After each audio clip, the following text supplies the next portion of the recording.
ஓம் ஸ்ரீ குருப்யோ நமக. நன்றாக குருவாழ்க, குருவே துணை. பரபிரம்ம ருத்ரகாயத்ரி ஞானஸ்தலத்து நண்பர்களுக்கு வணக்கங்கள், வாழ்த்துக்கள்.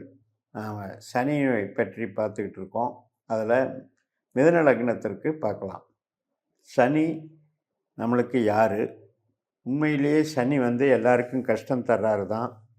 ஆனால் நம்ம லக்னத்துக்கு அவர் எப்பேற்பட்டவர், எப்படி கஷ்டத்தை தருவார், எப்படி நல்லதை செய்வார் அப்படிங்கிறதையெல்லாம் பார்க்கலாம். இப்போ மிதுனத்தில் பிறந்தவங்களுக்கு அட்டமாதிபதி அப்படின்னு ஜென்ரலாக சொல்கிறோம், பாக்யாதிபதினு சொல்கிறோம். ஆனால் நட்சத்திர சூத்திரம் அப்படின்னு ஒன்று இருக்குங்க.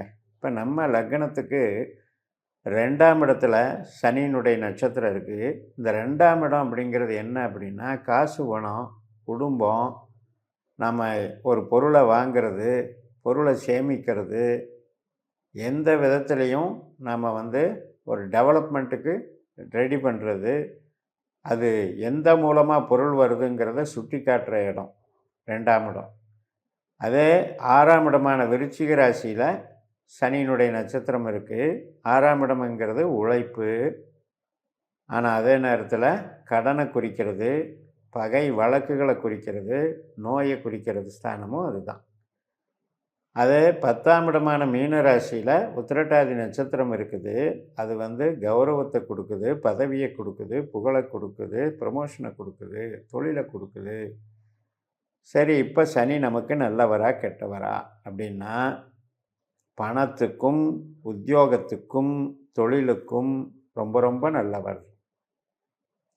அப்போ எதுக்கு கெட்டவர் அப்படின்னா, உறவுகளுக்கு கெட்டவர், ஆரோக்கியத்துக்கு கெட்டவர். இப்போ உங்களுக்கு கான்க்ரீட்டாக தெரிஞ்சு போச்சு. அகம் சார்ந்து புறம் சார்ந்து நாம் சிந்திக்கணும். எல்லா கிரகமும் எல்லாத்துக்கும் கெட்டதை பண்ணாது, எல்லாத்துக்கும் நல்லதும் பண்ணாது. நம்ம லக்னத்தை பொறுத்த வரைக்கும் நல்ல ஸ்தானம் கெட்ட ஸ்தானம்னு இருக்கு இல்லையா? எதுக்கு நல்ல ஸ்தானம், எதுக்கு கெட்ட ஸ்தானம்னு இருக்கு இல்லையா?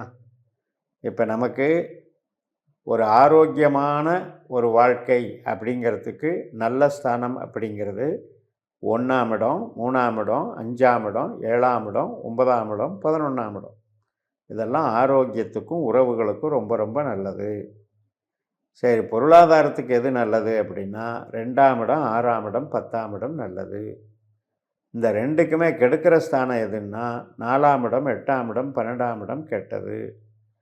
இப்போ 4ஆம் இடமான கன்னி ராசி, அதில் சனி இருந்தாலோ, 8ஆம் இடத்துல மகர ராசியில் சனி இருந்தாலோ, 12ஆம் இடமான ரிஷப ராசியில் சனி இருந்தாலோ, நமக்கு சனி திசை நடக்கும்போது ரொம்ப ரொம்ப கஷ்டப்படுத்துங்க.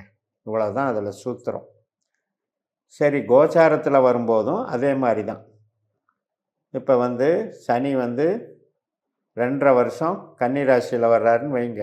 அந்த 2.5 வருஷம் 8ஆம் இடமான மகர ராசியில் 2.5 வருஷம், அதே மாதிரி 12ஆம் இடமான ரிஷப ராசியில் 2.5 வருஷம். இப்படி இந்த 3 2.5 தான் 7.5 வருஷத்தினுடைய தன்மை சனிக்குண்டு. சரி, உண்மையிலேயே எதுக்கு கெட்டது செய்வார்? மிதுனத்தை பொறுத்த வரைக்கும் சனி தொழிலுக்கோ பணவரவுக்கோ மற்றும் உத்தியோகத்துக்கோ கெடுதல் பண்ண மாட்டார். இதை நீங்கள் ஸ்ட்ராங்காக மனசில் வச்சுக்கலாம். அதே நேரத்தில் உறவுகளுக்கு ஆரோக்கியத்திற்கு கெடுதல் பண்ணுவார். அப்போ எப்போ பண்ணுவார்? 4-8-12 இருந்தால் பண்ணுவார், 4-8-12 வந்தால் பண்ணுவார். இவ்வளோதான் அதில் விஷயம். இந்த சனியை நாம் எப்படி இயக்கலாம் அப்படின்னா, தொழில் சார்ந்த விஷயங்களுக்கு நீங்கள் சனி பகவானை போய் வழிபடுங்க. பூச நட்சத்திரம், அனுஷ நட்சத்திரம், உத்திரட்டாதி நட்சத்திரம், இந்த 3 நட்சத்திரத்து நாட்களில் சனீஸ்வரர் திருநள்ளாறில் போய் நீங்கள் வழிபடலாம். அதே உங்களுக்கு சனியினுடைய தேவதைகளான, அதாவது உபதேவதைகள்னு சொல்கிறது, ஆஞ்சநேயர் இருக்கார், முனீஸ்வரர் இருக்கார், கருப்பராயன் இருக்கார், சாஸ்தா இருக்கார், ஐயப்பன் இருக்கார். இதெல்லாம் சனிக்குண்டான தெய்வங்கள். அப்போ எதுக்கு சனியை வழிபடணும் அப்படின்னா, பொருள் சம்பாதிக்கவும் உத்தியோகம் போகவும் தொழில் பலத்துக்கு மட்டும் வழிபடுங்கள். உங்கள் ஜாதகத்தில் சனிக்கு பகவான் 1ஆம் இடத்துலையும் 5ஆம் இடத்துலையும் 9ஆம் இடத்துலையும் இருந்தால் தொழில் பலம் குறைந்தவராகிறீர்கள்.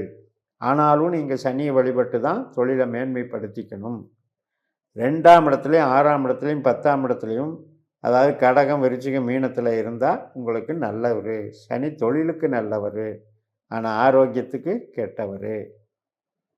இதே உங்களுக்கு 3ஆம் இடமான சிம்மத்திலையும் 7ஆம் இடமான தனுசுலையும் 11ஆம் இடமான மேஷத்துலேயும் இருந்தார் அப்படின்னா தொழிலை வளர்க்குறாரு, டெவலப் பண்ணுவார், ஒன்றும் பிரச்சனை இல்லை.